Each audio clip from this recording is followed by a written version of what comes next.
Have you ever truly stopped to look at the emptiness that opens up when you realize you have no friends? I'm not talking about a temporary lack of company. I mean that heavy, dense silence that becomes a mirror, an abyss that returns your own image multiplied in shadows. What does that emptiness reveal? Which sleeping archetypes are activated when loneliness isn't a choice, but a destination?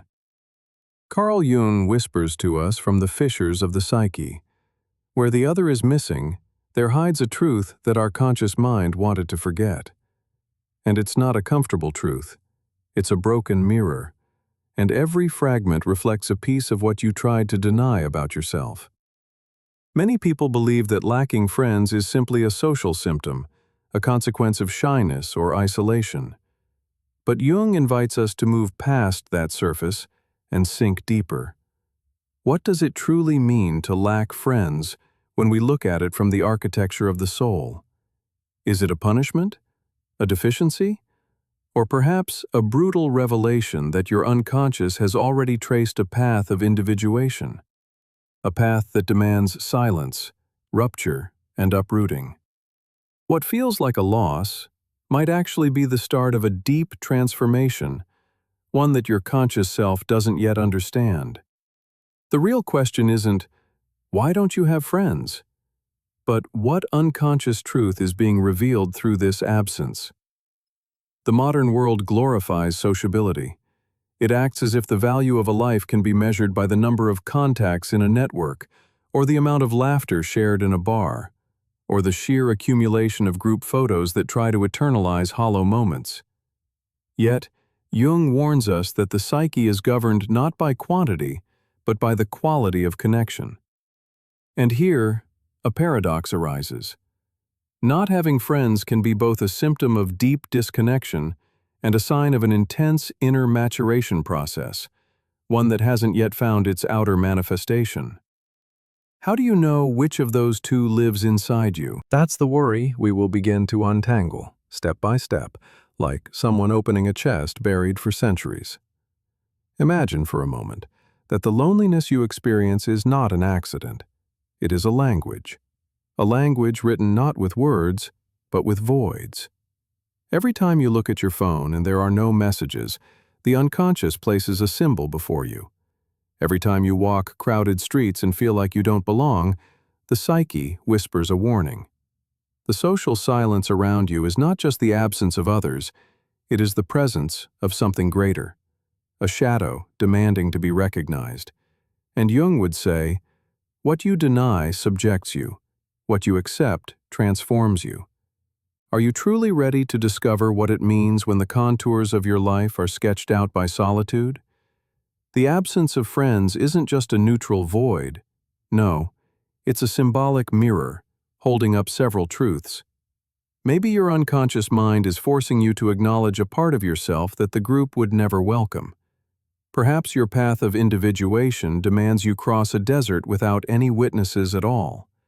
Or maybe your shadow has been quietly sabotaging your relationships because, deep down, you're terrified of truly being seen. Each possibility is a threshold, and every threshold requires a sacrifice.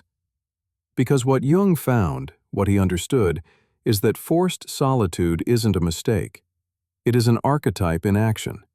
It's a destiny that tears you away from the crowd just so you can finally hear the voice that gets lost in the noise, the voice of your own unconscious. And this is where the mystery begins to reveal itself. Not having friends doesn't simply mean you are alone. It means that life, in a very hidden way, has decided to face you off against yourself. The psyche doesn't waste any moves. Every loss, every void, every rejection, they are all symbols. And the symbol pressing down on you today is clear. Without the other, you are thrown back entirely onto yourself. The real question is this: are you prepared to sustain your own gaze without the cushioning of external approval? Because where the crowd ends, that is where the hero's journey begins. Jung reminds us that no hero earns their title surrounded by applause. The true journey always starts in the silence, in the shadow, and in what feels like utter defeat. We fear the void because the void sends back questions we simply do not want to answer. Who are you when no one remembers your name? What value does your word hold when no one is listening? In social silence, those questions stop being abstract concepts and become unbearably concrete realities. Not having friends isn't just a fact of life, it is a profound revelation. Solitude rips away the masks you built just to belong. It strips you of the illusion of being accepted. It forces you to look directly at the fundamental, structural loneliness of existence itself. Jung taught us that individuation begins right there, in that deeply uncomfortable space where the crowd simply cannot follow you. So many people search for friends as if they are searching for anesthesia, not because they genuinely want to know and be known, but because they are terrified of the internal noise that erupts when they are left alone. The group functions as a shelter against the self. And yet, if life has left you without that refuge, if it has torn you from the arms of the crowd, it is because it wants to show you. You cannot hide anymore. The unconscious will not tolerate eternal masks. Social exile in this light is actually a kind of surgical operation performed by the psyche. It rips away everything that kept you asleep. What appears to be a punishment is, truly, a forced awakening. And the shadow, it plays an essential role in this entire process. When you find yourself without friends, maybe what's really happening is that the shadow has quietly taken over your relational life. You've been projecting your own fears, your deep insecurities, your own suppressed aggression onto other people. And what you get back? Well, it's often distance or outright rejection. Jung explained that the shadow doesn't disappear just because you ignore it. It grows thicker. It swells into a kind of emotional monster. Your lack of friends might just be the inescapable result of denying that part of yourself, that hidden part that desperately needed to be recognized. Listen closely. The others haven't truly abandoned you. It was your own shadow that pushed them away. But there is another dimension to this, a much deeper, more subtle one. Sometimes solitude isn't just your shadow, it's destiny. It's a quiet wisdom deciding to pull you away from the group, guiding you to listen to a much deeper call. Because there are some truths, you see, that simply cannot be shared around a noisy coffee table. Some revelations don't fit into the superficial laughter of the crowd. Only when you are truly alone does the unconscious dare to open its doors. And if you find you don't have friends, it might be that your unconscious is preparing fertile ground for something much greater within you. In this light, isolation isn't a mistake. It's a ritual of initiation. It's a necessary, dark passage toward a much higher state of consciousness. Jung spoke of the seeker's solitude, that profound condition where the individual separates from the crowd, not because they want to, but because they absolutely need to. The cost of truly looking inward is almost always the quiet withdrawal from others. Not having friends might be the sign that you simply cannot live on the surface anymore, that your true destiny isn't collecting companions, but facing the mystery of your own being. Even though your conscious self might feel this as a deep lack, it could actually be the unmistakable sign that you are being guided toward an encounter that no social group could ever give you, the encounter with yourself. The pain of not having friends is twofold. On one side, there's that narcissistic wound of not being chosen, of not being seen, of not being validated. On the other, there is the raw existential anguish of having no external mirrors to recognize yourself in. Yet, both of these wounds serve a psychological function. They force the soul to search within for what it can no longer find outside. Everything you once hoped for from a friend, understanding, company, recognition, now must bloom from you, towards yourself. The circle closes. Social exile transforms into a compelling call for self-discovery. This journey is painful, yes, but it is also profoundly liberating. Because where the illusion of the other dies, The possibility of being truly authentic is born. So, what exactly does your solitude reveal? It reveals that your life can no longer be sustained by artificiality. It reveals that the unconscious is demanding you mature, demanding you give up that compulsive need for external approval, and learn how to walk confidently in the dark. Look at the path opening up before you. It's not the path of the crowd. It's the path of the solitary soul, moving forward with uncertain steps toward a destiny no one else can truly understand. Jung reminds us of this. The journey of individuation, you can't do it with company. It is a radically personal journey. And that absence of friends? It's simply the sign that your journey has begun. Solitude, then, becomes this interior laboratory. Where others look for laughter, you find silence.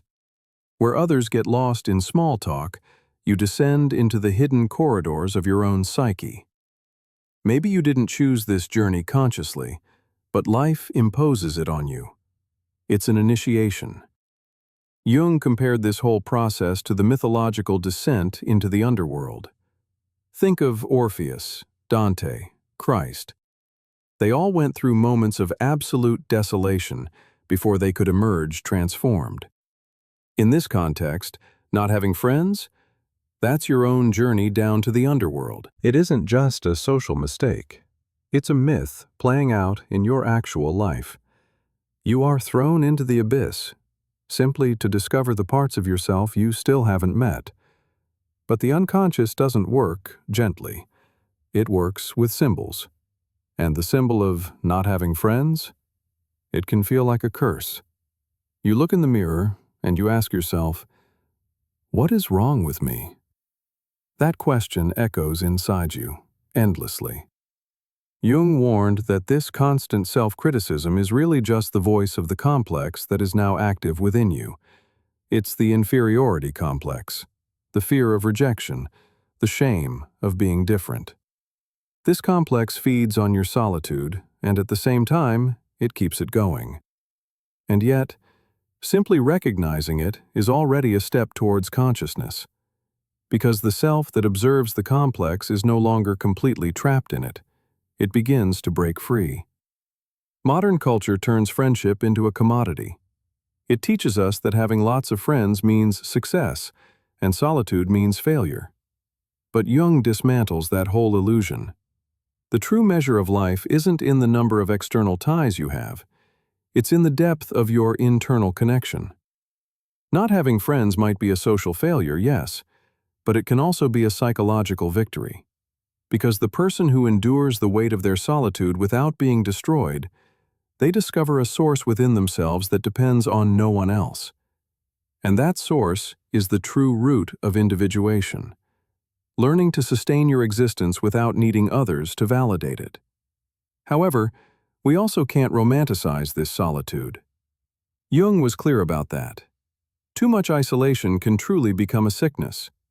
When we completely lack connection, it can push us toward despair, toward resentment, or deep depression.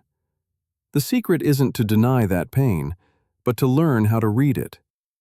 What exactly is this absence trying to show me? What part of me has been silenced for so long that others simply can't see it anymore? Not having friends reveals both the wound and the deep possibility of healing. If you accept the message, this loneliness becomes your teacher. But if you deny it, it becomes your executioner. It all depends on the attitude you choose when you stare into your own emptiness. Your subconscious always finds ways to nudge you toward your truth. If you find yourself without friends, perhaps life is telling you that you simply haven't yet found those who can genuinely resonate with who you truly are. Carl Jung often said that true relationships only bloom once the individual has truly confronted their own shadow. Before that, our connections are just sustained by masks, by projections, by those hidden needs we carry. Maybe the reason you don't have friends is precisely because your mind refuses to keep holding on to false connections.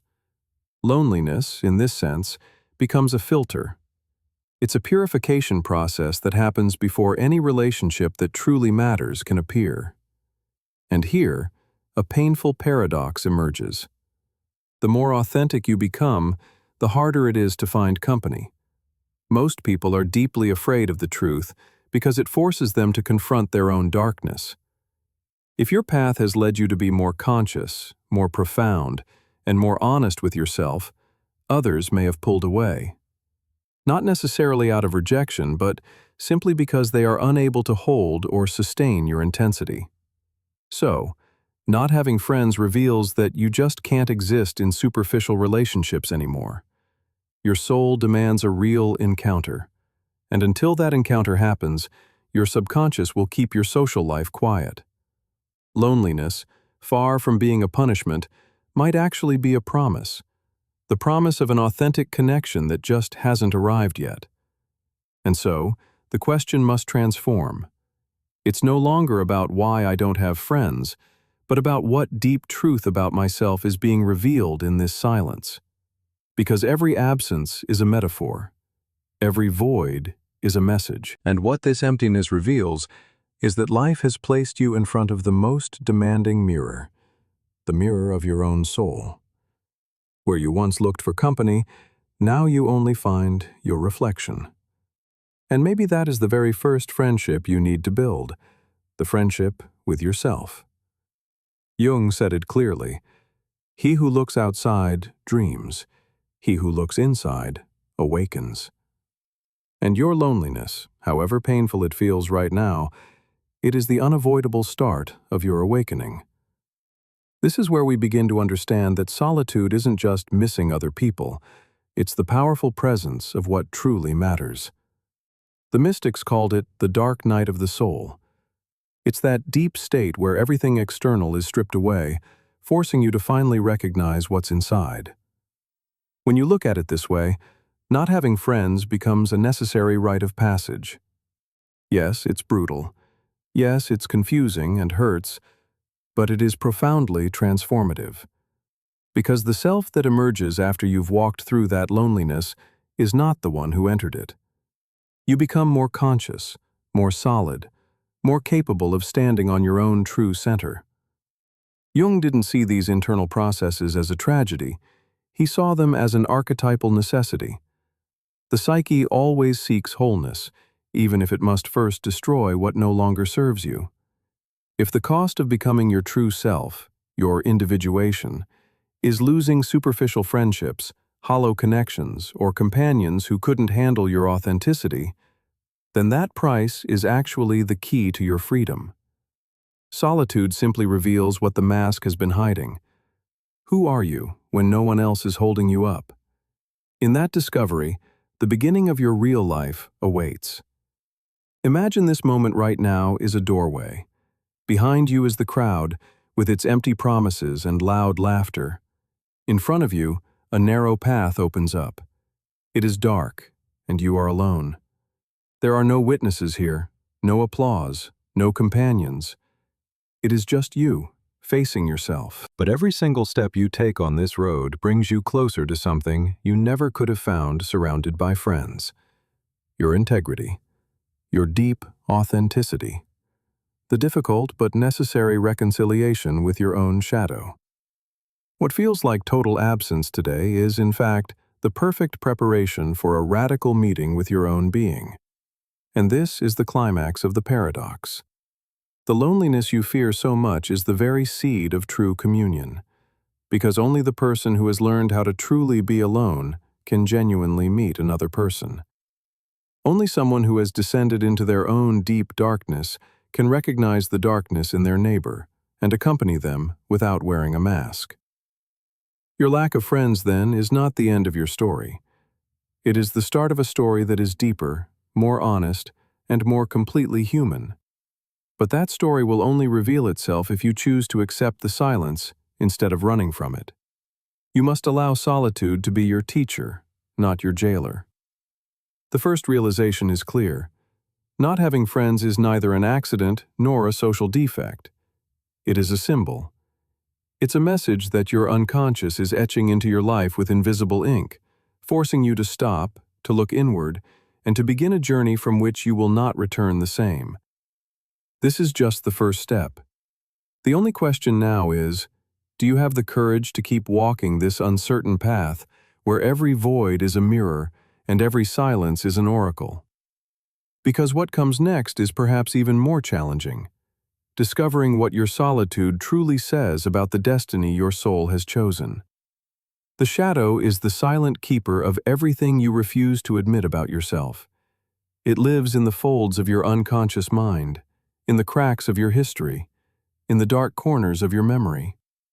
And even if you believe you can keep it hidden, it always finds a way to manifest, in your fears, in your dreams, in your relationships, or in the absolute lack of them.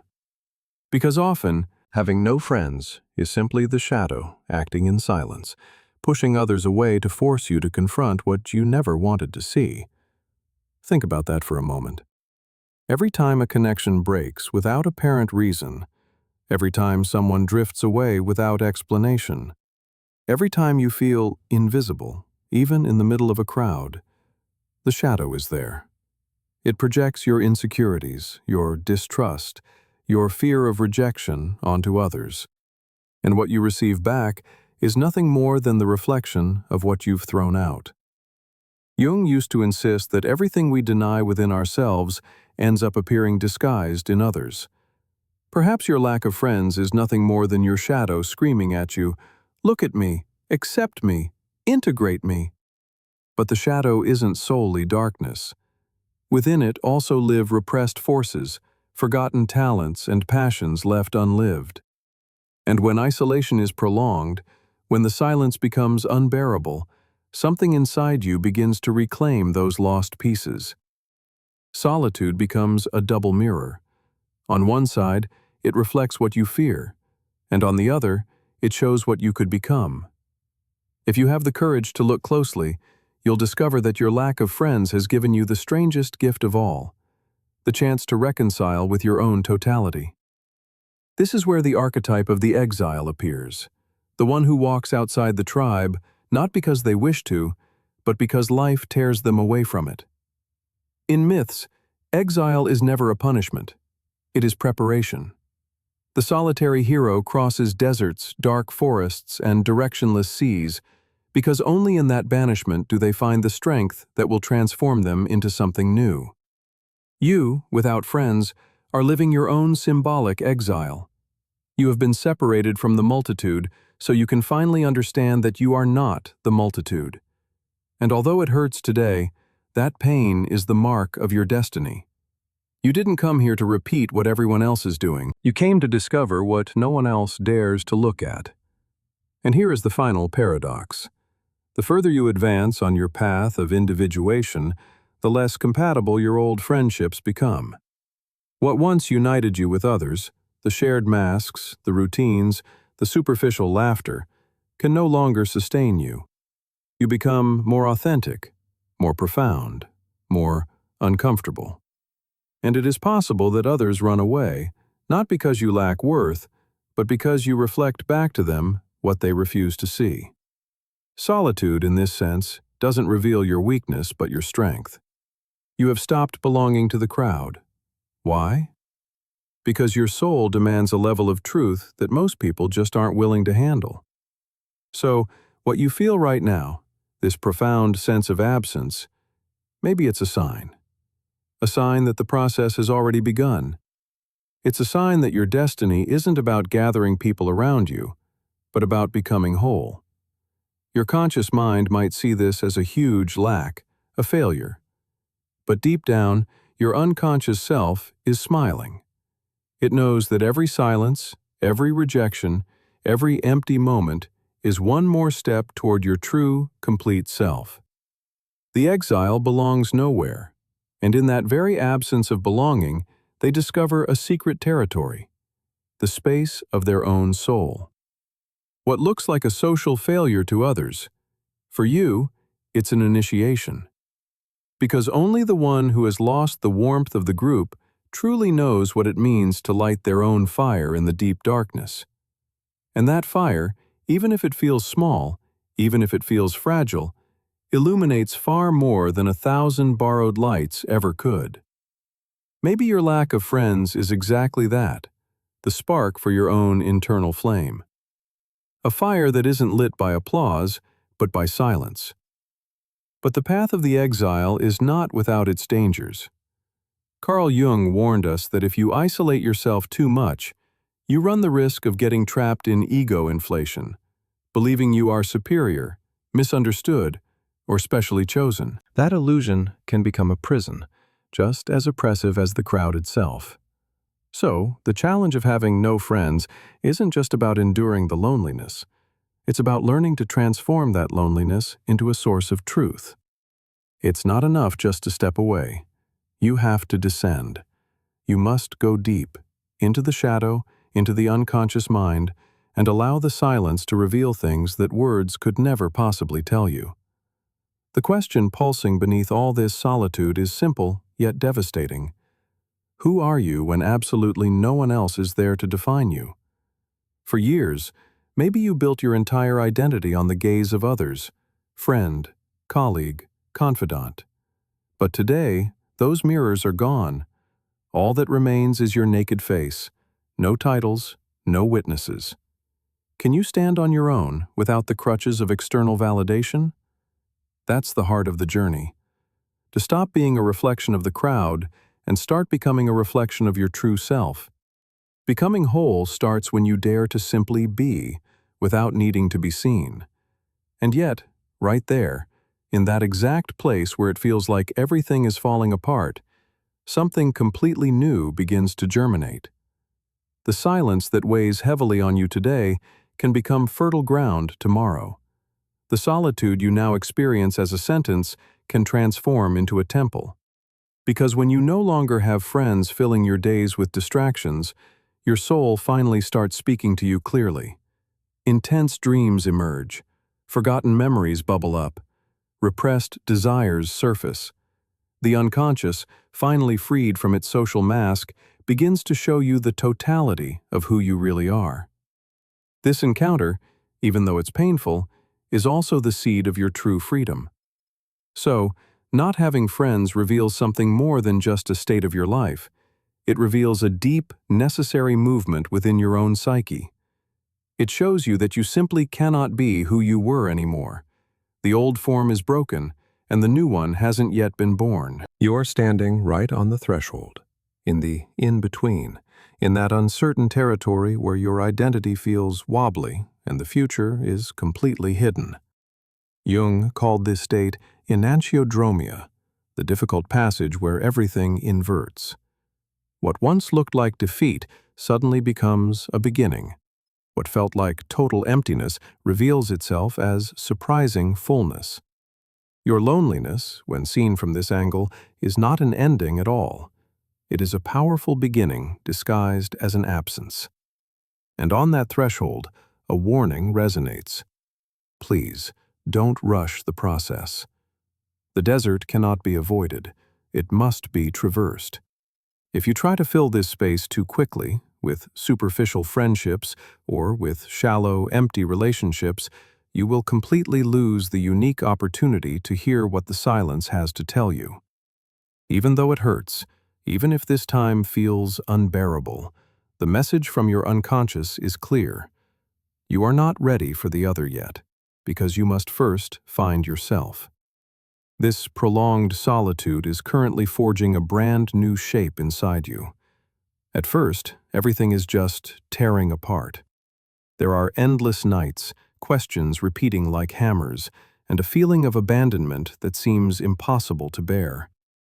But slowly, almost without you noticing, something starts to shift. Your sensitivity sharpens, your dreams become clearer, your thoughts grow deeper. What seemed like a vast emptiness starts to show its face of profound fullness. Because true solitude, when properly traveled through, doesn't empty you. It purifies you. It strips away everything unnecessary just to give you back what is essential. The archetype of the exiled one finally finds its true purpose. You weren't cast out by mistake.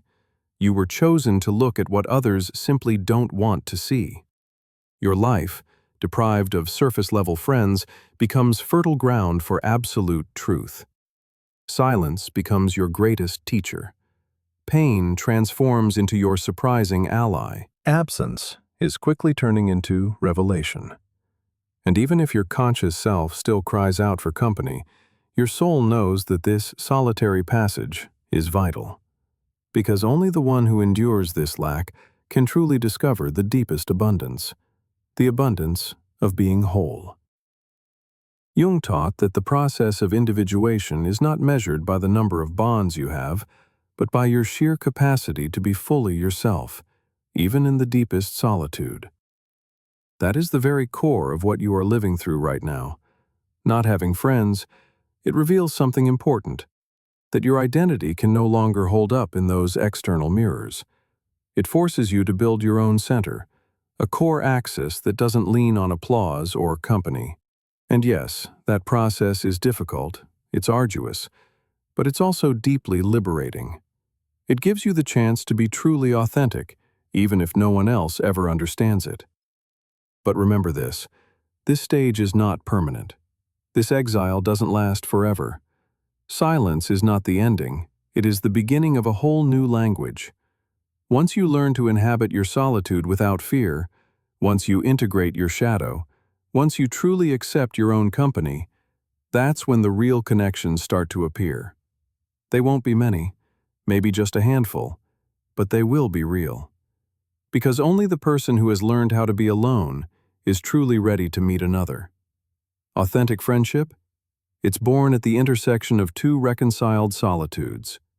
What you feel right now as a lack, a gaping hole, it's actually preparation.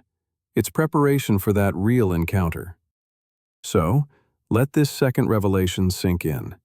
Your solitude is not a sign of failure. It is a sign of transformation. Not having friends reveals that you are standing on the threshold of a much deeper process. Your psyche is tearing you away from the crowd right now to teach you what it means to be whole, to be integrated. This is the echo of the exile. This is the obligatory first step of the hero. This is the very beginning of the awakening. The desert still stretches out before you, yes, but now you know something crucial. It is not a punishment. It is a path. And on this path, you will discover truths that no group, no tribe, could ever have shown you. There is an ancient wound that we all carry inside. A scar you can't see, but one that marks every gesture, every word, every choice you make. It is the wound of not belonging. Think back to the first human clans. Being pushed out of the group was a death sentence. The fire would fade away. Protection disappeared. Predators lurked everywhere. Even though we don't live in caves anymore, that ancestral fear is still beating deep inside your psyche.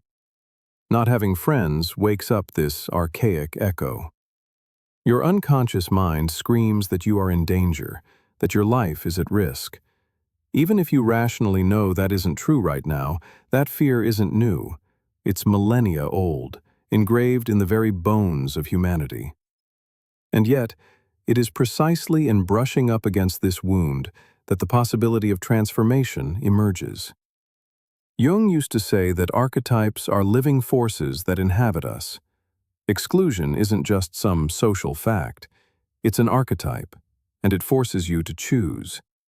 You either break down in the desperation of not belonging, or you cross the desert until you discover you can sustain yourself without the group. The wound of loneliness reveals that your identity no longer depends on the tribe. You can survive, you can think, you can feel. You can simply exist, even if no one else is around you. And that realization, terrifying as it is also a radical kind of freedom. Just imagine for a moment that your current loneliness isn't accidental. It's actually the echo of an ancient myth being reactivated inside you.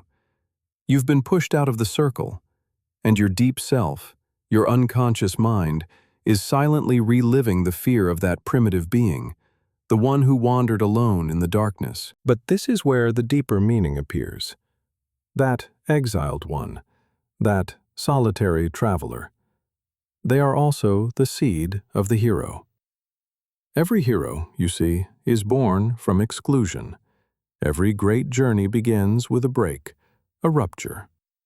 To be friendless today is just the modern version of that same fate. You are being pushed out into the wilderness, forced to discover inside yourself the fire you used to look for in others. This is where the archetype of the night traveler rises up, the one who walks through the darkness without a map, guided only by that faint inner light. The night traveler doesn't choose the solitude, they endure it. They don't wish for it, they accept it. And in that simple acceptance, they find their strength. Your life, devoid of friends right now, feels exactly like that journey. An endless walk beneath a black sky, where it seems no one else is walking with you. But what if that night wasn't an enemy at all? What if it was a teacher? What if every single step in the darkness is teaching you how to trust yourself, to really listen to your intuition, to discover that the truest company isn't found outside, but deep inside your own soul? The fascinating thing is that when loneliness is crossed with consciousness, it slowly begins to transform itself into a bridge. Because this isn't about living isolated forever. It's about learning to relate to others from a completely different place. As long as you rely on the approval of others, your friendships will just be masks. As long as you run from your own shadow, your relationships will be full of messy projections. But once solitude has taught you how to look at yourself without fear, then, and only then, does the possibility for genuine connection appear. Not many connections, maybe just one or two, but that's enough to sustain a life full of meaning. The paradox is stark.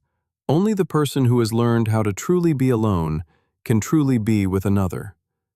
The fear of abandonment isn't just social, it runs deeper. It is spiritual. Because when you lack friends, what truly collapses is the powerful illusion of being held up by the outside world. And that collapse forces you to look inward and ask, can I sustain myself? That is the great question your unconscious mind places on your path, and it's a question no one else can answer for you. It is a silent rite, like the ancient initiates who had to spend an entire night in the darkness of the cave, facing visions, voices, and ghosts. Your cave is this loneliness. Your ghosts are your fears. And your initiation is learning to walk through them without running away. Our culture, it tries so hard to avoid these silences. It constantly pushes us outward. Conversations, screens, notifications, noise. Everything is designed so that we never have to hear that inner echo. But if life has left you without friends, that echo is amplified, inevitably. At first, it can feel unbearable. Every silence becomes an accusation. Every emptiness reminds you of what is missing. But if you can just resist the temptation to fill that void with distractions, you begin to discover that this echo is actually a guide. Jung would call this the self, the core of your psyche. It knows more than your conscious mind ever will, and it uses solitude as its language. This brings us to a beautiful paradox. Not having friends can actually make you more capable of true love, because if you've never truly been alone, you don't understand what it means to truly accompany someone else. Those who constantly take refuge in the group, they relate to others out of need, not out of freedom. But you are forced to inhabit your silence. You learn to be complete within yourself. And when the moment comes to finally meet another person, you won't approach them from a place of scarcity. You'll approach them from a place of abundance. You won't ask them to fill your emptiness. Instead, you will share with them what you already discovered in your solitude. This is the seed of authentic relationships. Two reconciled solitudes deciding to walk together. The traveler of the night knows they are not walking in vain. Even if every step is uncertain, even if the darkness hides the final destination, they trust that the night holds its own specific wisdom. And you, in your social silence, must learn the same lesson. Trust that your solitude is not a mistake. It is a path. It's a path that is training you to recognize what is true, what is deep, what cannot be manufactured or faked. What your lack of friends reveals is not your inability, but your preparation. Preparation for a deeper kind of encounter, for a more authentic life, for an awakening that can only be reached in the silence. And yet, this process is not comfortable. There will be moments when you want to scream, moments when the absence weighs so heavily that you think about giving up. But remember what Jung taught us. We do not achieve consciousness without pain. The pain of your solitude is the door to a higher level of being. If you walk through that door, what you feel as a condemnation today will be revealed as a gift tomorrow. Because not having friends doesn't just speak about your present moment. It speaks about your destiny. A destiny that demands courage, silence, and the strength to walk through the night without losing hope that the dawn will finally arrive. The wound of not belonging is still beating inside you. But now, it stops being just pain and starts revealing itself as a compass. Because what exclusion shows you is this: your value does not depend on being accepted. The clan, the crowd, the casual friends, all of that can disappear. The only thing that remains is your own self. And if you manage to reconcile with it, if you learn to hold your existence from the inside out, then, and only then, do you discover a secret. You were never truly alone. Not really. You were always accompanied by the deepest part of you, by that core that Jung called the self. That hidden, complete totality is simply waiting to be discovered. The night traveler, after long journeys in the darkness, begins to see signals invisible to everyone else. A faint glow in the distance, a symbol that keeps repeating, a premonition guiding their steps. In your solitude, you also start to perceive what once went completely unnoticed. Life is speaking to you now, through dreams, through sudden intuitions, through strange coincidences. The unconscious, finally free from social distractions, opens a direct channel straight to your awareness. What felt like emptiness transforms into a language, a secret tongue made of symbols and silences. It invites you to trust that your isolation truly has a purpose. It is right here that loneliness stops being a punishment and becomes a promise. Because if you truly learn how to inhabit it, how to listen to it, and understand its hidden message, what comes next will not simply be just another friendship. It will be a true encounter, an authentic mirror, a connection strong enough to rest entirely on truth. You might not have many, perhaps just one or two, but they will be more than enough to change your destiny. And when that moment finally arrives, you will know that your solitude was not a loss. It was preparation. You will realize that every dark night led you straight to this specific dawn, and that your lack of friendships revealed all along that your life was destined for something much more profound. The silence you are moving through today is the forge where your very being is being tempered. The void that you are enduring is the symbolic womb of a brand new life. And even if you cannot see this clearly right now, the psyche is working in secret. It is preparing the necessary fortitude within you for that moment of true connection. Not having friends, when viewed from this specific point, is not a failure at all. It is the prelude to a truth that can only be born in true isolation. Your life is being molded. It is being sculpted, carved by this absence, so that one day you will be ready to truly hold a different kind of presence. The wound of not belonging is transforming into an initiation. The night traveler discovers that darkness can also illuminate, and your solitude ceases to be a curse, turning instead into a promise. You have learned that what seemed completely empty is actually a language, that what seemed like loss is preparation, that what seemed like an ending is only a beginning. And the echo that resonates within you now is very clear. Not having friends reveals that you are being called to a life that is more authentic, more profound, and much more truly yours. The dawn has not arrived yet, no, but every single step taken in the night already announces its proximity. Isolation is not only a psychological experience, it is an archetype. In every culture, in every era, and in every tradition, the figure who retreats appears, the one who separates, the one who is pulled away from the known world to traverse a solitary desert, the shaman who goes deep into the woods, the prophet who leaves for the mountain, the mystic who keeps silent within the monastery walls. All of them live loneliness not as some sort of accident, but as destiny. Your lack of friends, when viewed from this perspective, isn't just some modern coincidence. It is the modern update of an eternal myth. You have been called into isolation because a new birth is germinating deep inside you. Jung understood that the collective unconscious speaks to us through these kinds of symbols. The archetype of isolation, it's like a dark womb. It's preparing a new psychological life for you. At first, it feels exactly like death. The death of old friendships, the death of old certainties, the death of the illusion of belonging. But in that absolute emptiness, something distinct begins to form. What you are experiencing today as loneliness is actually a disguised rebirth. Not having friends reveals that your old self is no longer enough. Life is forcing you to dissolve the old so that the new can finally emerge.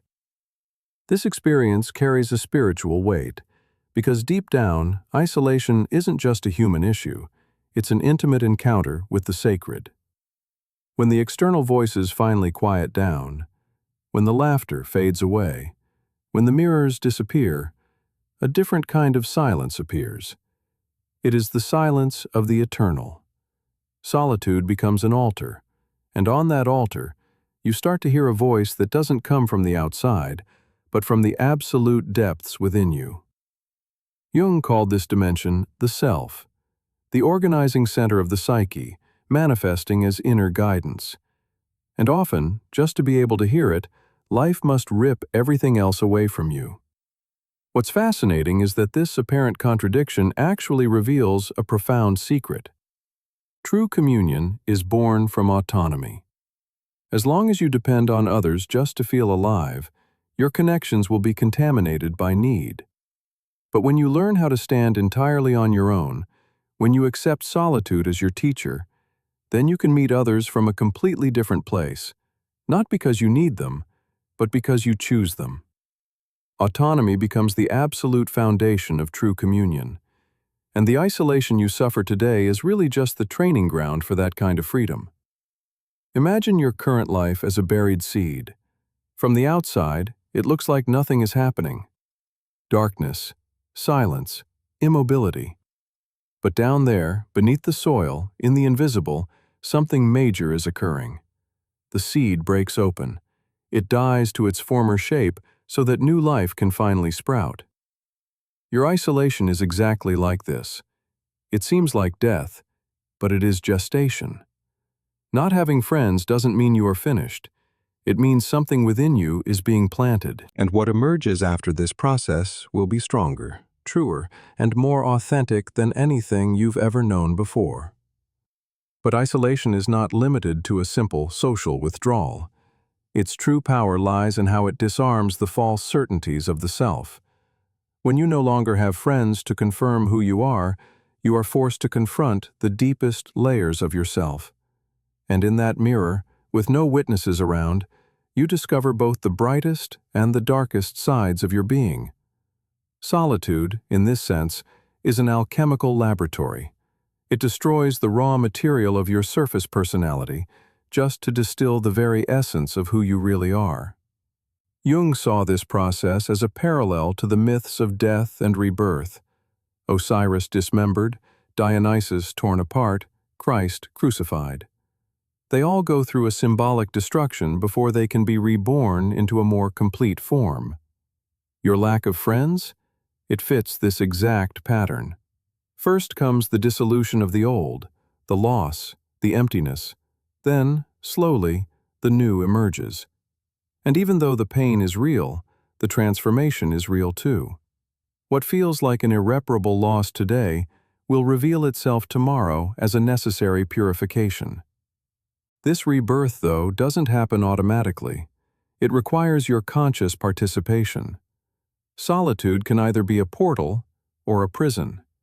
If you resist it, if you desperately try to run away from the silence, you invite despair. But if you surrender to the process, if you just accept that life has placed you at this threshold for a deeper reason, then solitude becomes your teacher. Every silent day is a lesson. Every absence is a symbol. Every wound is an opportunity for self-knowledge. And within that learning, the sacred appears.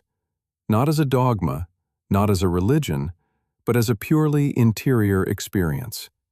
Because deep down, what your isolation reveals is that you are not actually alone. You are accompanied by something much larger than yourself. Call it the collective unconscious. Call it the self. Call it God. The word doesn't really matter. What matters is the direct experience. Feeling that in the silence, there is presence. That in the emptiness, there is fullness. That in the darkness, a spark of meaning glows. Your lack of friends opens the door to that kind of encounter, an encounter the crowd never would have allowed. This is where the great paradox is revealed. Extreme solitude can actually be the prelude to the deepest communion. Because only when you stop depending on anyone else can you truly meet others from a place of truth. Autonomy becomes a bridge toward genuine connection. This is the heart of the Jungian message. Individuation doesn't pull you away from the world, it simply prepares you to relate to it on a completely new level. What feels like isolation today, tomorrow will be the root of deeper, truer, more human connections. Isolation, when lived through completely, doesn't destroy you. It transforms you. What first seemed like a condemnation reveals itself as a sacred right. What looked like loss shows itself to be a birth. You see, loneliness doesn't take things away from you, it gives. It takes away the noise to give you silence. It takes away the masks to give you authenticity. It takes away the crowd to give you yourself. So, not having friends, viewed through this light, isn't a personal failure anymore. It is an archetypal symbol. It's the psyche calling you toward a fuller life. The weight of isolation is real, yes, but so is its promise. Because every solitary night becomes training. Every silent day becomes purification. Every absence is preparation. You are being molded in the invisible, like metal in the forge, like a seed buried beneath the earth, like the hero who still walks through the shadows, waiting for the dawn. The pain isn't random. It is part of the process. And when you accept it, the pain stops being an enemy and becomes an ally. The encounter with the sacred then appears not as some external dogma, but as an intimate, lived experience. In your solitude, you discover that the divine isn't outside, not in temples, not in speeches, but deep inside, in the silence you inhabit. Isolation rips you away from those false altars, leading you toward the one true altar, your own soul. And at that altar, finally, you understand, you were never truly alone. The Eternal was always with you, just waiting for all the other voices to fall silent, so it could finally be heard. This is how the great paradox is resolved. Absolute autonomy becomes the gateway to true communion. When you no longer need the other person to exist, that is when you are finally ready to meet them from a place of true freedom. Isolation reveals your strength, your capacity to hold yourself up, your inner dignity. And it is from that place, from that intact center, that one day you will share your life in relationships based not on need, but on choice.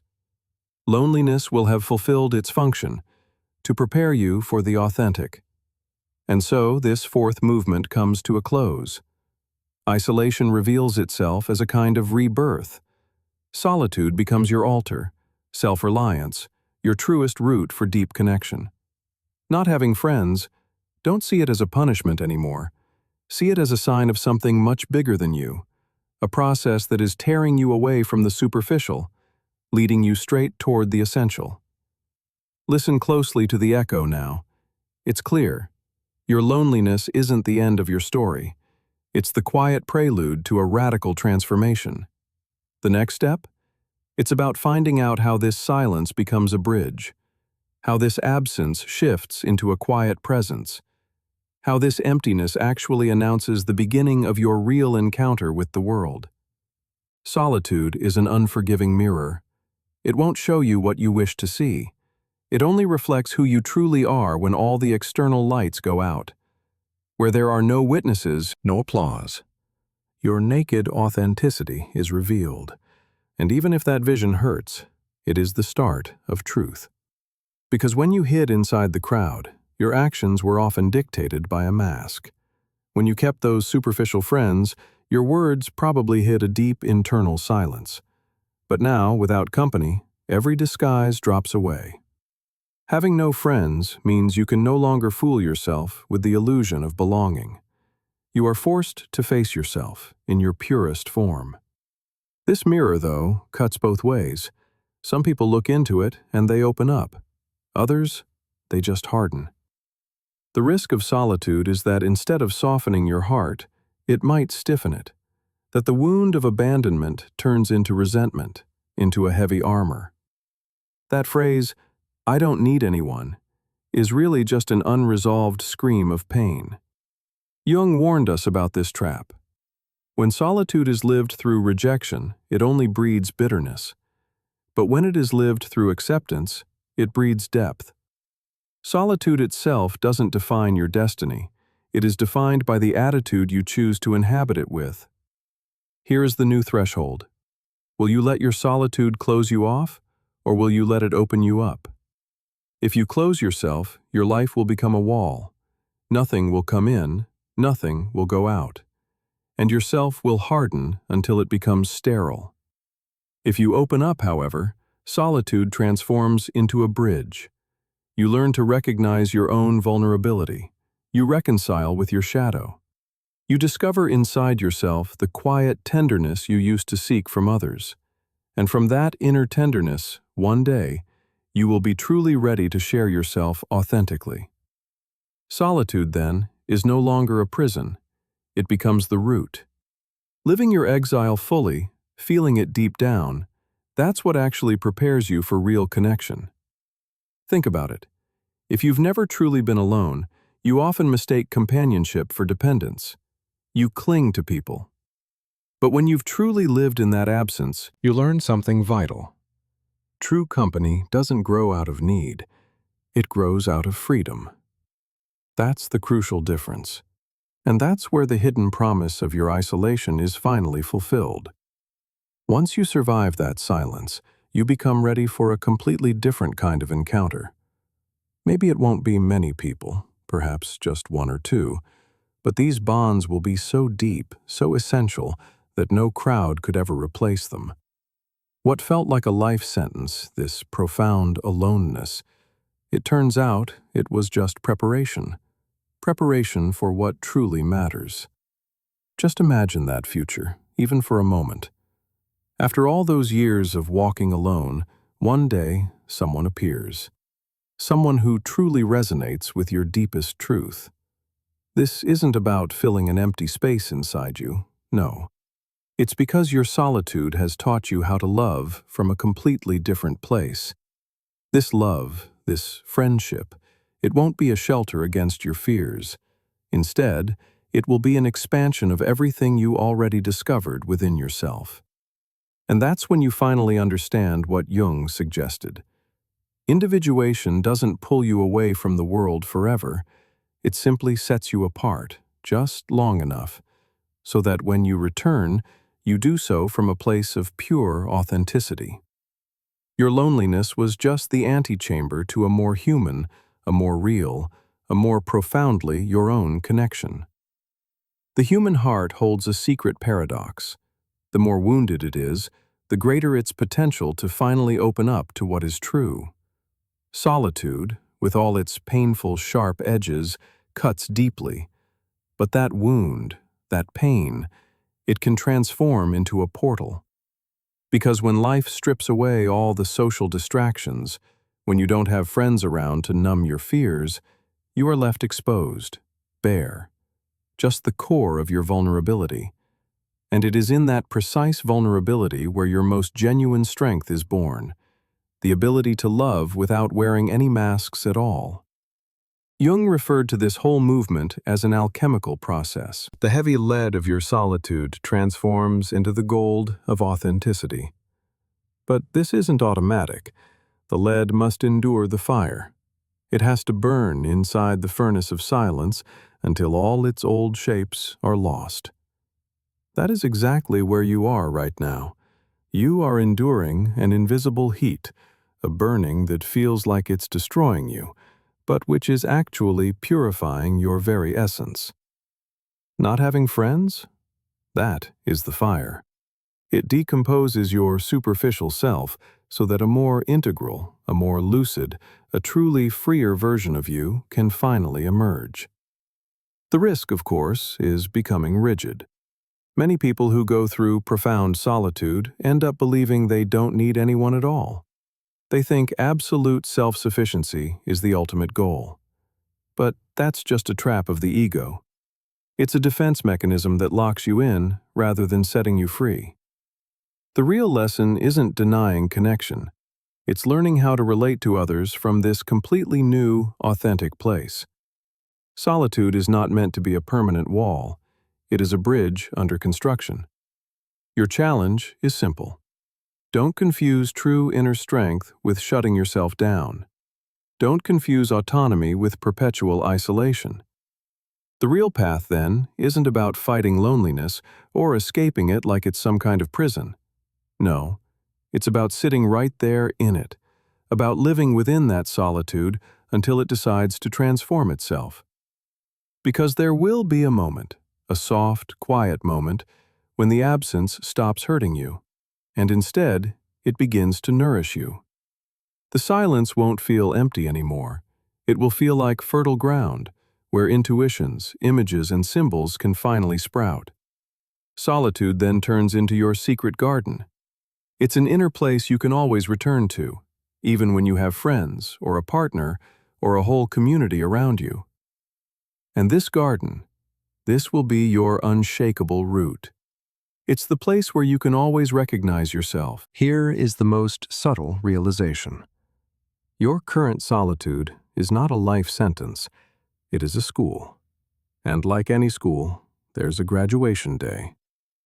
That day arrives when you finally reconcile with your shadow, when you learn to inhabit yourself without fear, when you accept your own vulnerability, gently, with tenderness. That's when life starts bringing you new connections, not because you desperately need them, but because you choose them.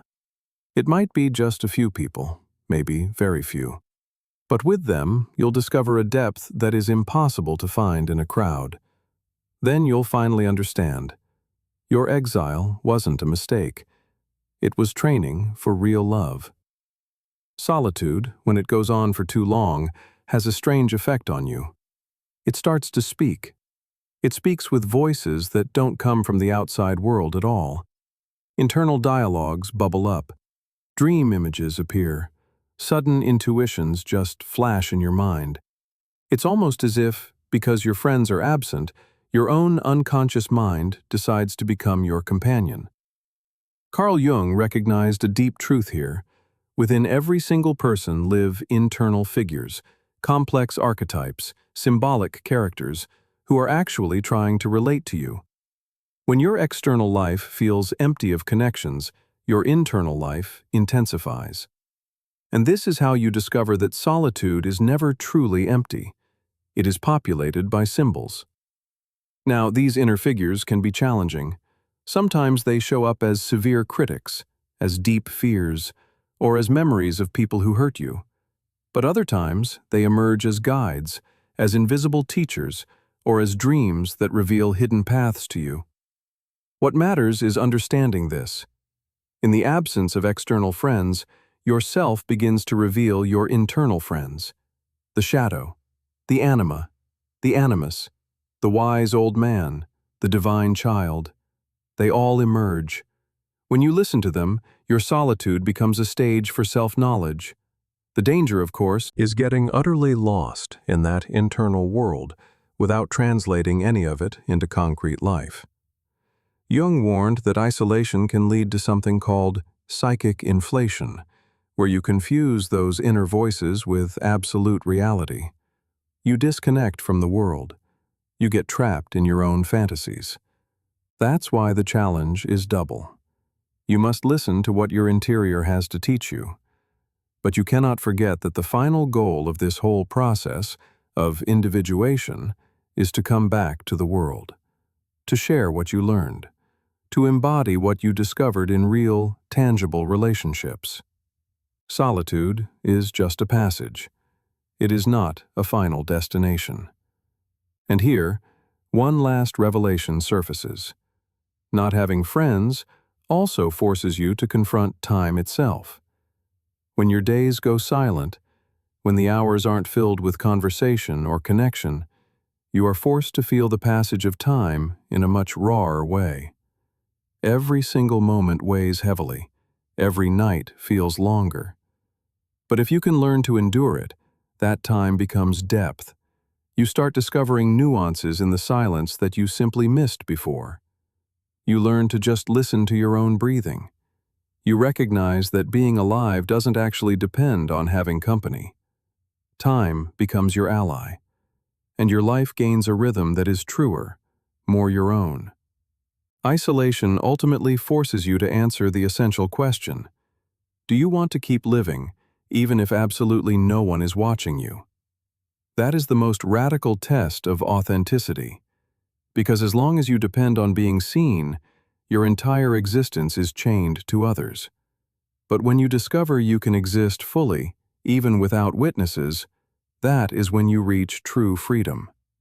And that freedom isn't coldness or indifference. It's a deep, settled confidence in your own being.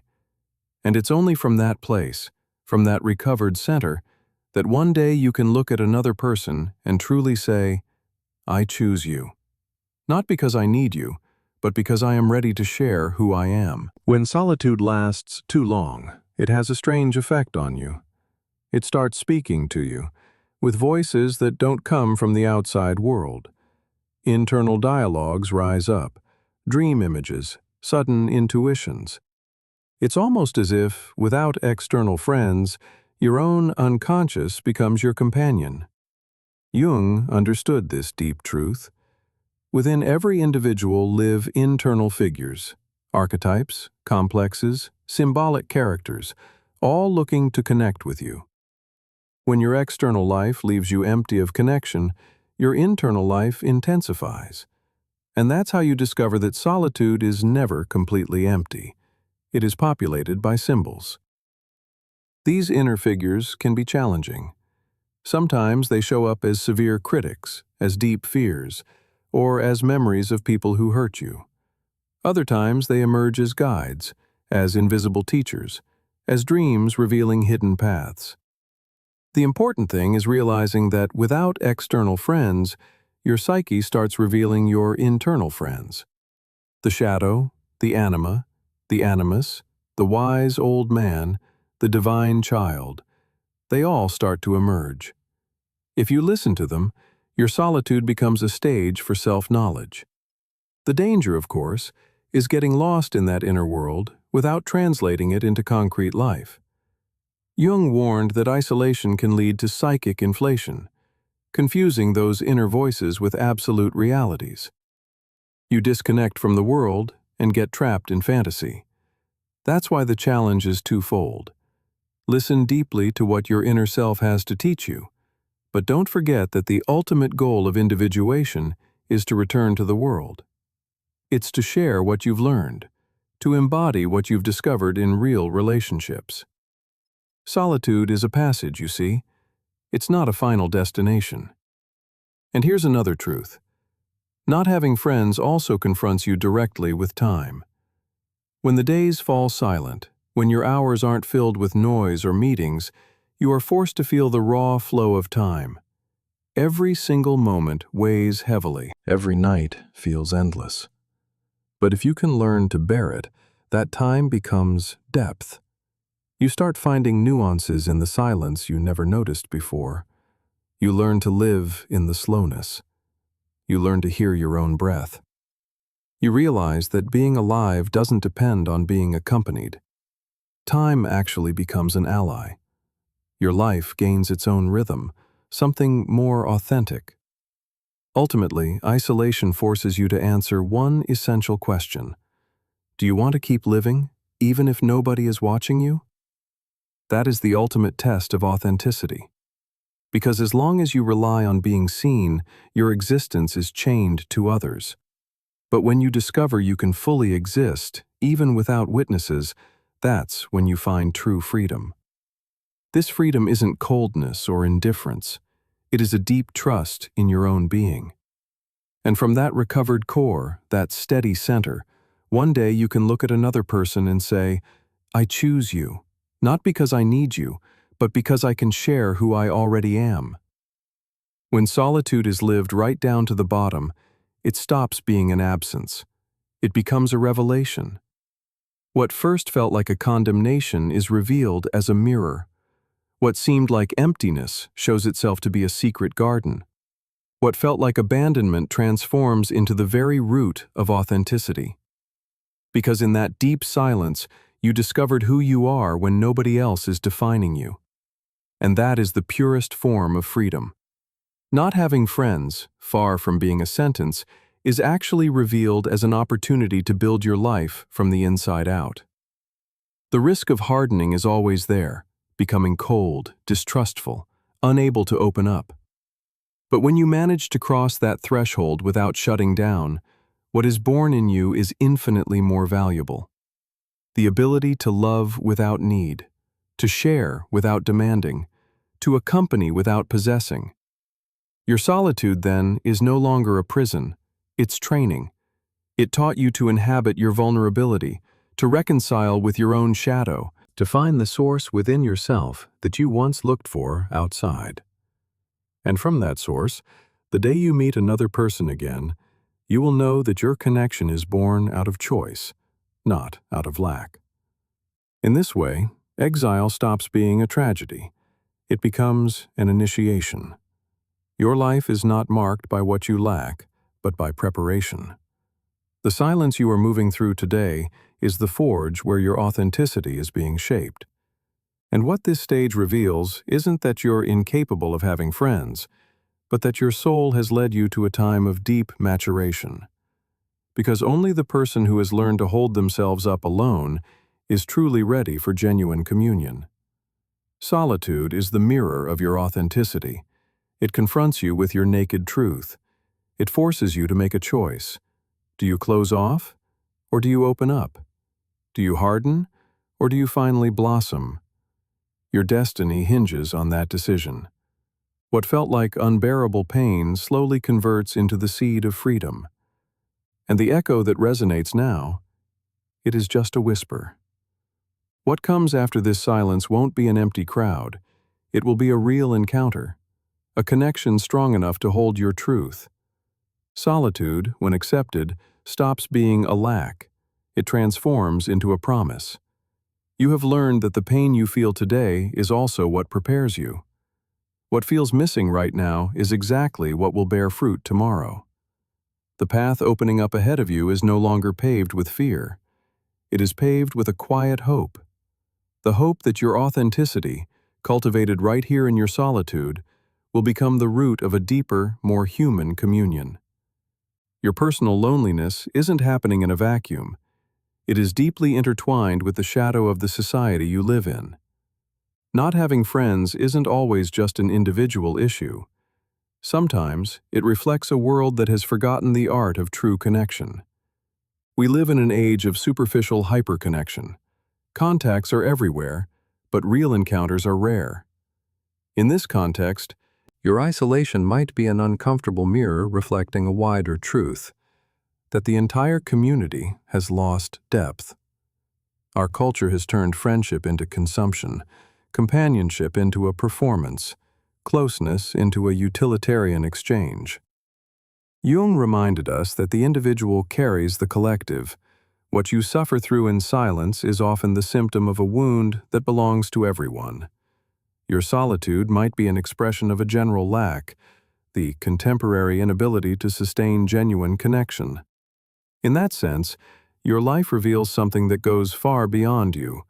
It shows that the world, too, is lonely. That the collective unconscious is screaming for authenticity.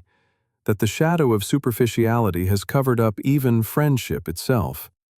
This is where the figure of the hermit appears. Not the one isolated by bitterness, but the one who chooses, or accepts, withdrawal to safeguard a truth the crowd has forgotten.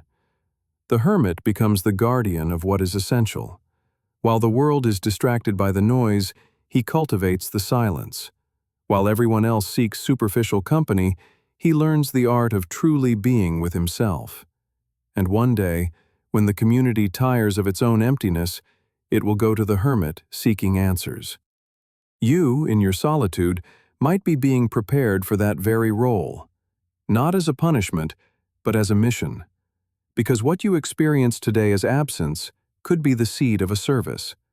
Your experience of not having friends forces you to go deeper, to search for authenticity, to reconcile with your own shadows.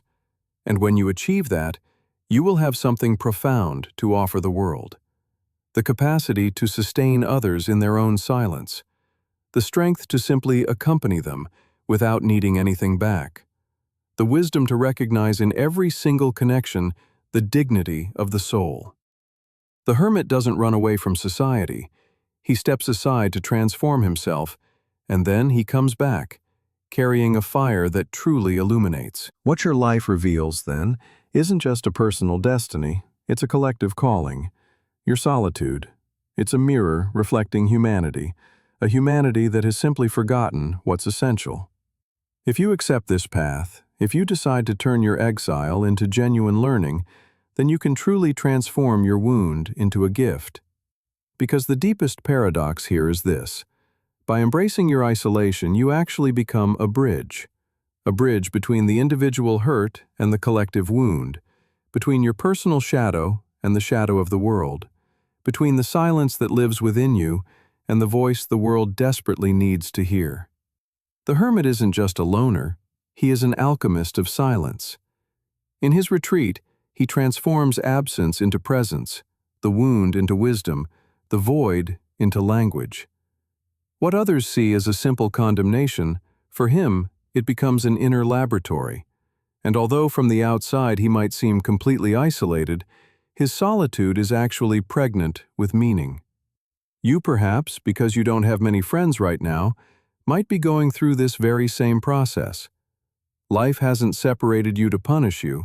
It's so you can learn an art that very few people know, the art of listening to the invisible. Jung recognized the hermit as an essential archetype, the one who carries the world's darkness only to light a small flame within it. It's not true that the solitary person is disconnected. Quite the opposite. He is radically linked to the collective, but from a deeper place. In his retreat, he gathers what others discard. He holds what others deny. He thinks about what everyone else avoids. The price for taking on this role is high: misunderstanding, distance, suspicion. But the gift is even greater.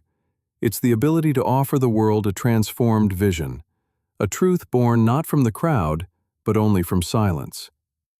Your personal solitude might be incubating that very same function. What hurts you today as an absence is actually deep training. You are learning to bear the silence that most cannot tolerate. You are learning to look inside yourself when everyone else is only looking outward. You are discovering in your own being a companionship that completely transcends the human. And when this learning truly matures, you can offer it to others. Maybe not with grand speeches, but simply with presence, with listening, with the quiet calm of someone who knows how to inhabit the void without running away. The modern world desperately needs this kind of energy. We are surrounded by noise, by fleeting connections, by friendships that are easily disposable. The figure of the one who bears solitude with dignity becomes a quiet lighthouse, even if he never knows it. Perhaps your mission isn't about having many friends at all. Maybe it's about being the living reminder that authenticity is still possible. Maybe your exile isn't a mistake, it's a profound calling. Because ultimately, the psyche wastes absolutely nothing. What feels like a deep loss today could very well be the seed of a vital service to the collective unconscious. And here, we uncover yet another dimension of your solitude. This isn't solely your burden. It is the loneliness of an entire era. It is the wound of a culture, the symptom of a humanity that has lost its way, lost its root. What you are experiencing deeply in your own flesh is what millions feel in silence, even as they hide behind social masks. In you, the wound becomes visible. It is naked. It is undeniable. But if you learn to hold it, if you manage to turn it into a source of meaning, you will be offering the world a path that many others desperately need to walk. The hermit walks alone, yes, but never in vain. Every step taken in that silence is an act of deep fidelity to something far greater than himself. Your loneliness, though it hurts, is not absurd either. It is a sign. It is a seed. It is a symbol. What you experience today as lack, as emptiness, might actually be life's way of preparing you to become the guardian of what is truly essential. Because while the crowd runs chasing noise, someone must hold the silence. While connections dissolve into superficiality, someone must remember that authenticity still exists. That someone could be you. Your lack of friends, seen from this perspective, reveals this truth. Your destiny is not measured by the quantity of your connections, but by the true depth of your being. You have been set apart, not to be destroyed, but to be molded. Your solitude is the crucible where your true strength is tempered. It is the desert where you learn to hear the invisible whispers. It is the cave where your subconscious carves a truth within you, a truth that will never be forgotten. And one day, when you least expect it, that truth will be needed. Needed not just by you, but by others. Because the hermit does not remain isolated forever. Their withdrawal has a specific purpose: to return with a different kind of fire, with a clearer vision, with a presence that truly transforms. You too, after walking through this self-imposed exile, will have the chance to return to the world with new eyes. You won't return seeking to belong as you did before. Instead, you will offer what you discovered in the profound silence. And that will be your gift. To show that loneliness does not destroy, it prepares. It does not condemn, it reveals. It does not extinguish, it ignites. Your isolation reveals itself as a mission. Your solitude is a service. Your lack of friends is a symbol of a time that cries out for authenticity. You are not simply a lost individual. You are also a mirror reflecting a collective wound, and potentially a lighthouse for those who don't know how to navigate it. What seemed like an error in your life transforms into a living archetype, the hermit who guards the inner fire until the moment comes to share it. The echo resounding now is clear. Not having friends doesn't mean you are empty. It means you are being called to sustain a profound silence that the world desperately needs to remember. That silence is your treasure. It is your forge. It is your destiny. The next step is to discover how to turn that very absence into creative strength, how to transform the wound into a resonant word, how to make your solitude not a limiting wall, but a bridge toward something much greater.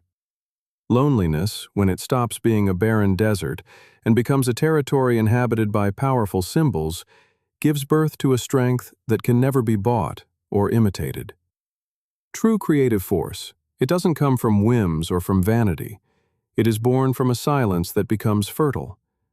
Deep down in that psychic cave, where the world's noise just can't reach us anymore, something begins to burn with a secret glow. It's not a fire that destroys. It's a fire that reveals. Jung would say that this inner furnace holds all the forgotten matter of the soul. the remnants of dreams, fragments of childhood, voices that were never heard.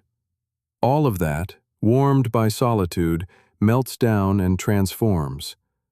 What looked like ash yesterday suddenly takes on the consistency of a brand new metal today. And suddenly you realize that to create isn't about producing, it's about remembering. Remembering what was already alive within you, what only needed silence to finally speak its first name. The true word is born from that same crucible. It's not about speaking a lot, or dressing up emptiness with pretty phrases. The true word is a sacred act, a revelation that bursts forth when the self finally surrenders to what is greater than itself. In noise, words become masks, but in silence they recover their true lineage. That's why solitude is their midwife. It moves aside the voices of others, and it turns off that desperate need to please. Silence opens a clearing where the true self can finally speak through you. What you express then isn't seeking approval, it's seeking faithfulness. You write, you compose, you paint, you pray, you speak. But you're no longer speaking for yourself. You're speaking from a place that includes you and yet transcends you. This is how we begin to understand the mystery of inspiration. It isn't some random flash of lightning.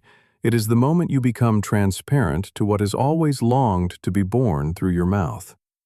It's here that the figure of the daimon appears so strongly, that inner voice Jung recognized in myths, in poets, and in dreamers. The daimon doesn't shout, it whispers. It doesn't force, it calls. And yet, its calling is so insistent that trying to ignore it actually makes you ill. Solitude, the absence of those outside demands, sharpens your ear for that whisper. Suddenly, what was once a shy intuition becomes an intimate command. Maybe it won't be some grand, eloquent profession. Perhaps it's just a humble task, a concrete way to care, to serve, or to create. Vocation isn't measured by applause. It is measured by the coherence it installs in your own life. When you finally answer that call, everything falls into place with an unexpected, gentle precision. Time starts finding its own rhythm again.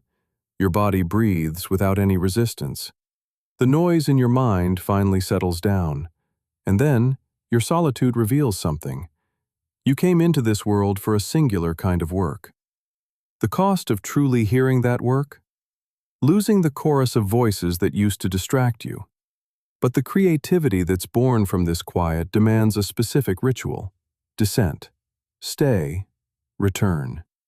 You have to go down deep, to where the shadows and first images live. You must stay long enough for the fire to do its work. And then, you must return to the world with something that didn't exist before.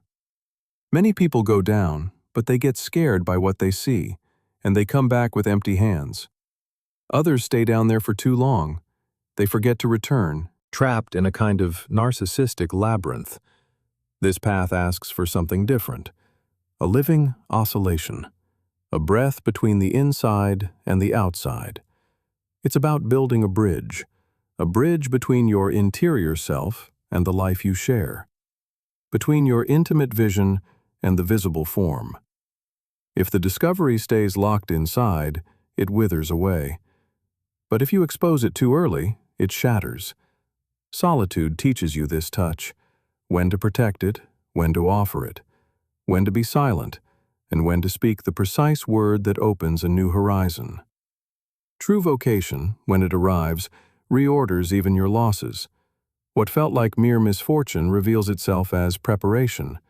What hurt as absence transforms into space for the work itself. If you find yourself without friends today, maybe it's because your soul needed a stillness that it couldn't achieve any other way. This isn't just romanticism, it's a symbolic reading of reality. The relationships that faded, the connections that never flourished, the meetings that didn't solidify, all of that composed the rhythm that now marks your inner time. And now you understand. Meaning didn't arrive as comfort. It arrived as an absolute demand. Vocation never promises ease. What it promises is an integrated life, and loving obedience to that which lives within you. There is an ancient image that describes this mystery perfectly: the sacred blacksmith. He works alone at night, facing a fire that no one else can see. He strikes the glowing metal with a patience that borders on the inhuman. Every strike seems violent, but in truth, it is perfectly precise. Each dip into the water follows a secret timeline. Every spark that flies into the air is one star burning out, so that a new one may be born. Your creative process is very much like that. Solitude has ignited the forge. The unconscious has brought the metal. Your calling raises the hammer. The sound you make isn't the noise of the crowd. It's the music of your destiny. Maybe few outside truly understand what you're doing, but deep down, you know you couldn't live any other way without betraying yourself. No one can just hand you your word. You have to birth it yourself. And in that birth, there is pain. There are doubts. There are tempting moments when you just want to give up. Sometimes you will believe there is nothing left. You'll feel the silence has become barren, that the fire has gone out forever. If that happens, remember this: authentic creativity isn't a straight line. It's a spiral. You return to similar places, but you are never the same person. What didn't bloom yesterday might finally find its season today. Patience becomes your main strength, not a passive waiting, but an active faithfulness to the process itself. You simply sit. You breathe. You listen. Instead of demanding answers, you offer your presence. That very presence is your sanctuary. And when you least expect it, an image arrives like a bird landing on your window. A melody settles on your fingers. A phrase lights up on your tongue. You don't chase it, you simply receive it.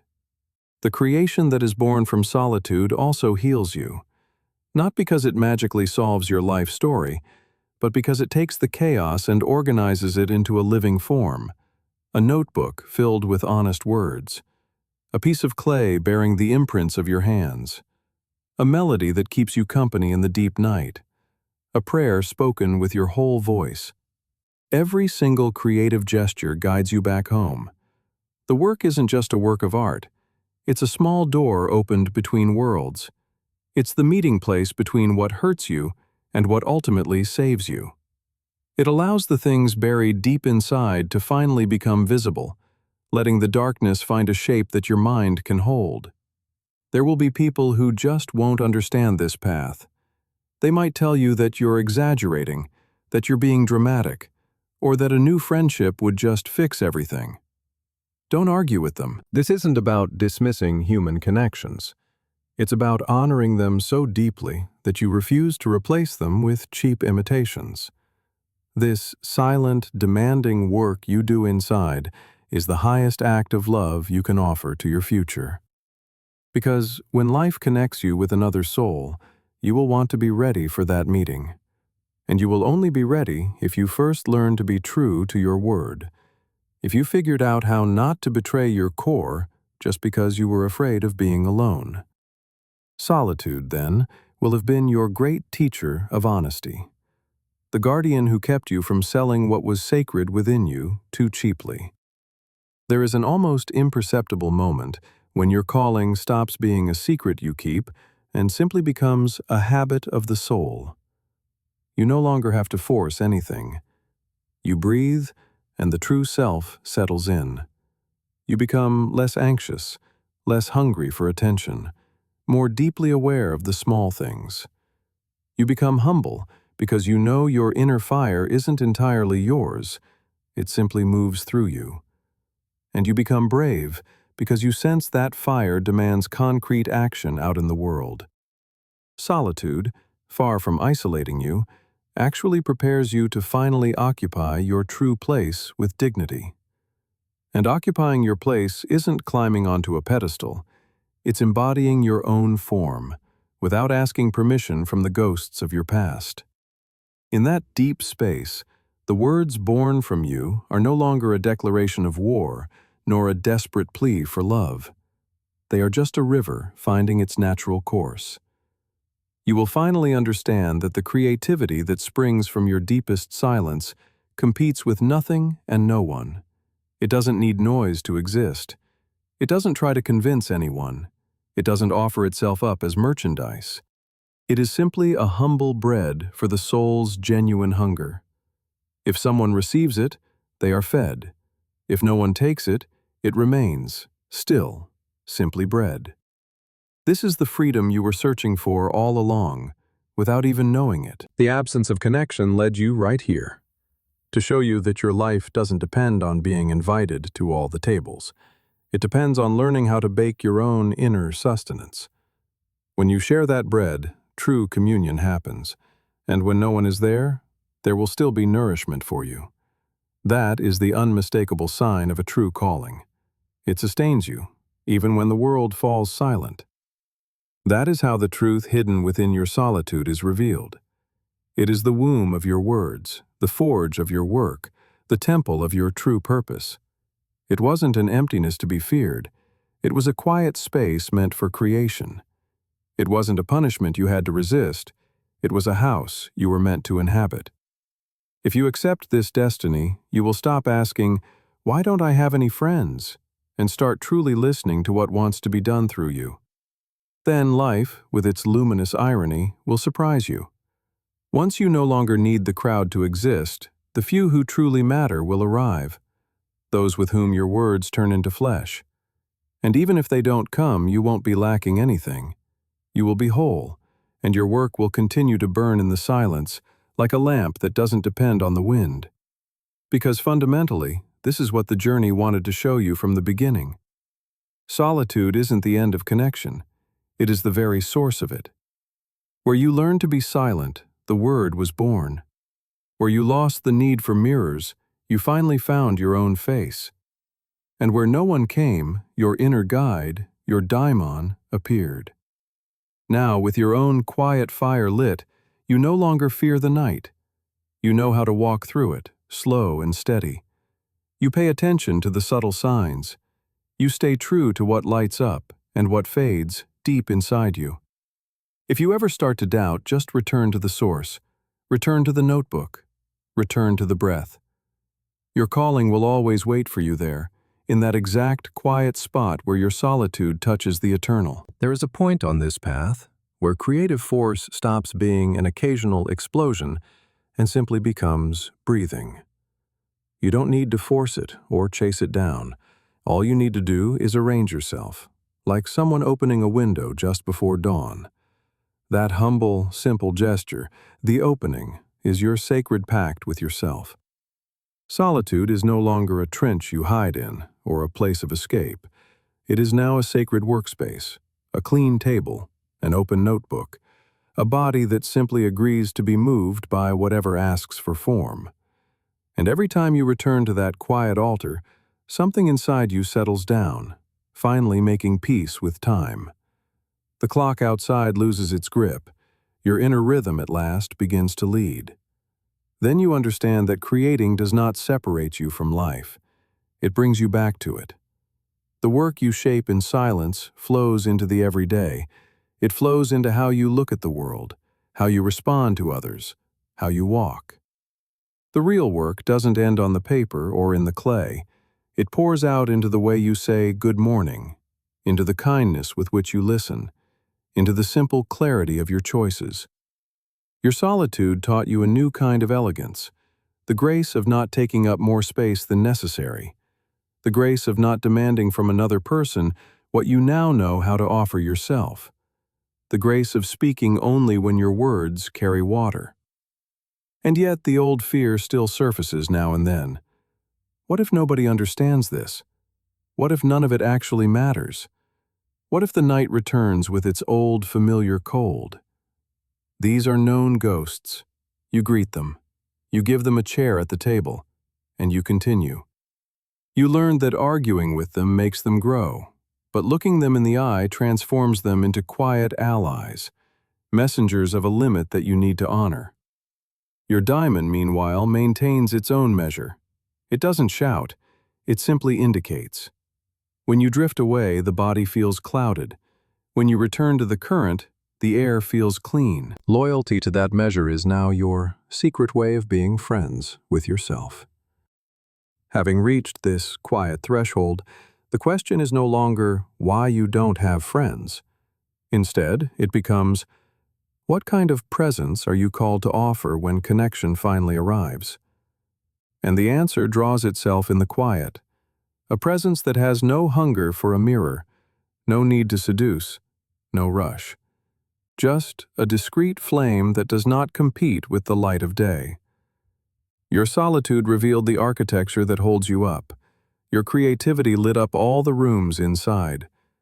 Your true calling? It opened the windows.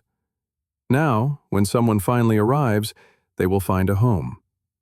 This particular stretch of the journey ends here. The silence you kept has become fertile ground. Your words have found their proper current.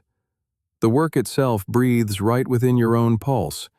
There are no grand promises here, only a very simple certainty. You are standing exactly where your life becomes true. And from this place, any future connection will be an addition, a gift, not a crutch you need to lean on. The darkness might return, just as winter always does, but now, you know how to build your own fire.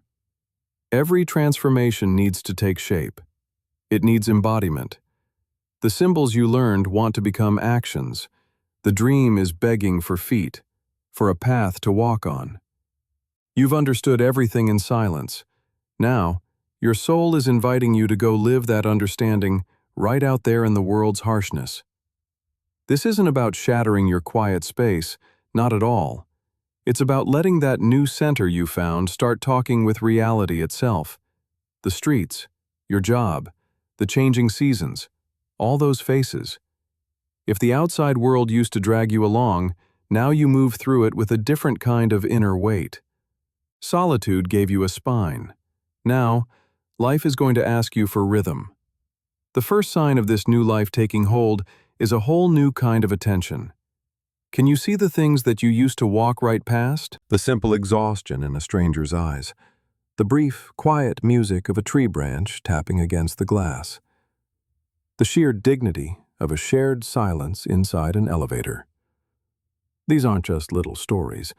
This is the very texture of the world finally speaking back to you again. Carl Jung knew this.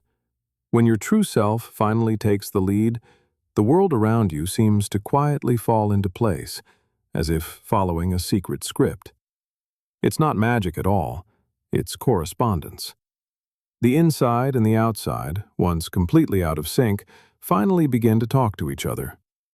With this deep attention, a new kind of delicacy comes into your choices.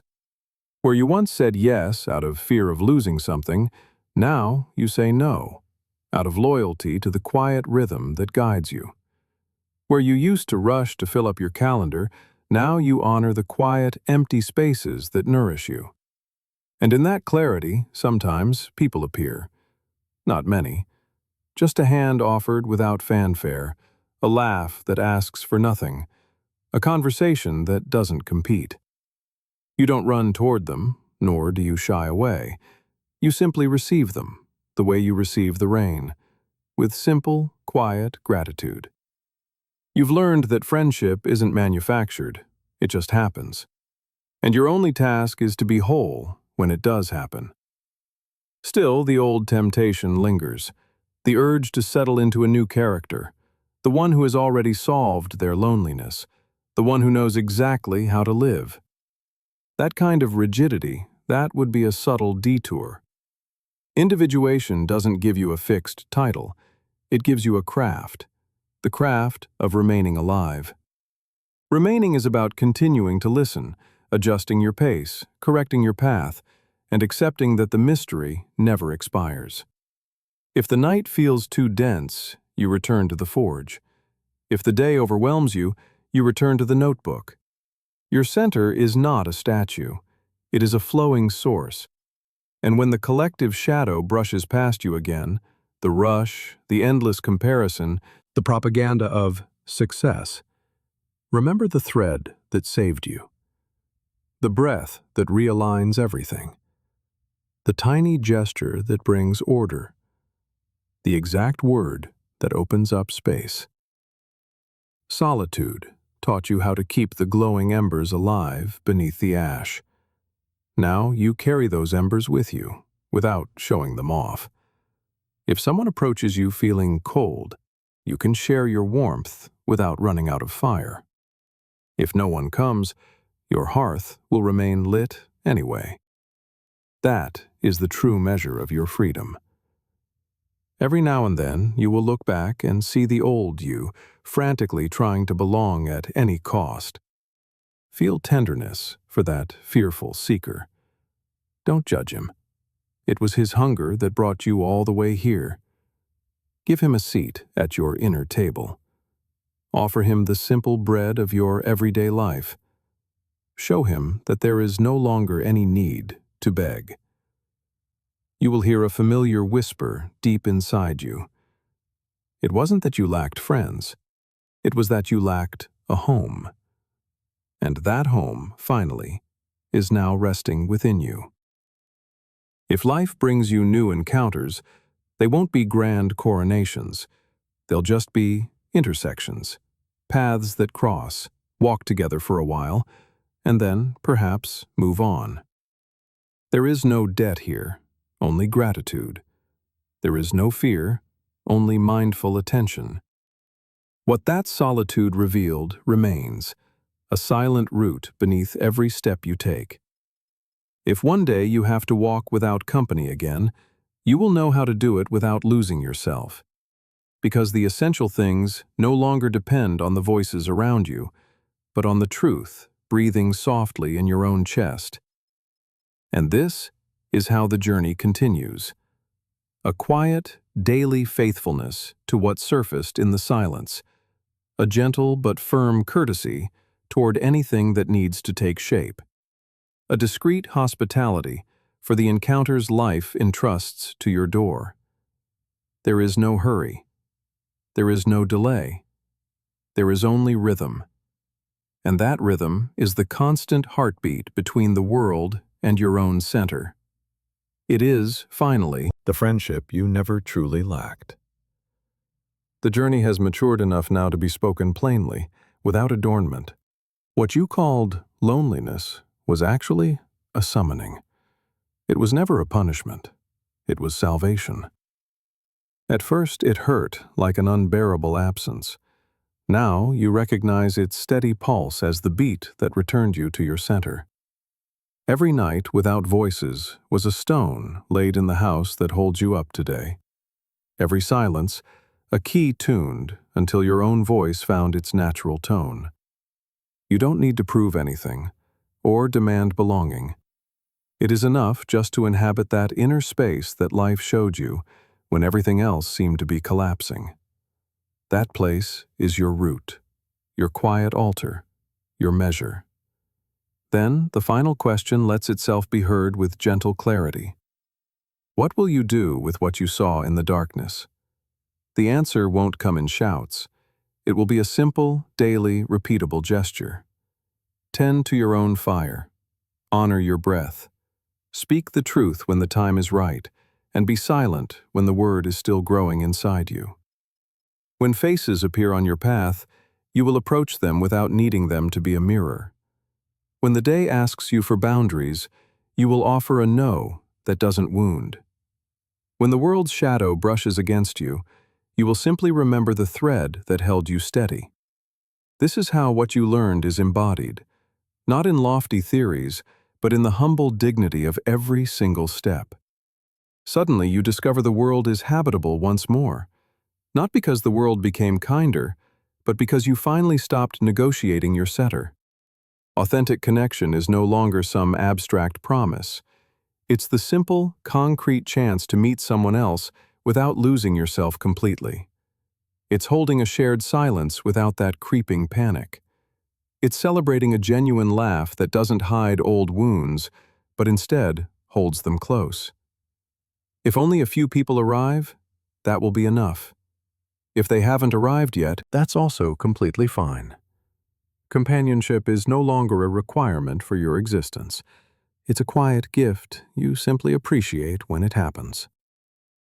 Where you once begged to belong, now you just offer your presence. But there is one final ritual left. Bless the person you used to be. Thank the one who desperately searched for approval, the one who confused noise with love, the one who truly believed a crowd could heal an ancient hunger inside them.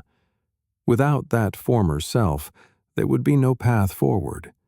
Without their stumbling mistakes, there would be no learning.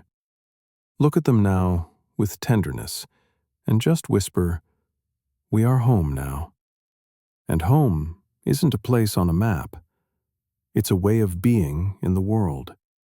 It's a soft availability, an affectionate awareness, a creative faithfulness to the calling that lives within you. This is the simple image I want to leave echoing in your silence tonight. A lamp lit behind a window late at night. It doesn't show off.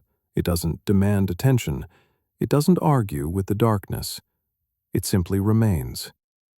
If someone walks past shivering, they will know there is warmth there. If no one passes by, the light is still burning. That lamp is you, the moment you decide not to betray yourself. That home is your life, once you become completely loyal to what you've truly discovered in your solitude. This is a symbolic message for your deepest memory. When the world falls silent, light your lamp and come back home. Let every breath be a conscious yes to your own center, and may your center, without rushing, find its own people.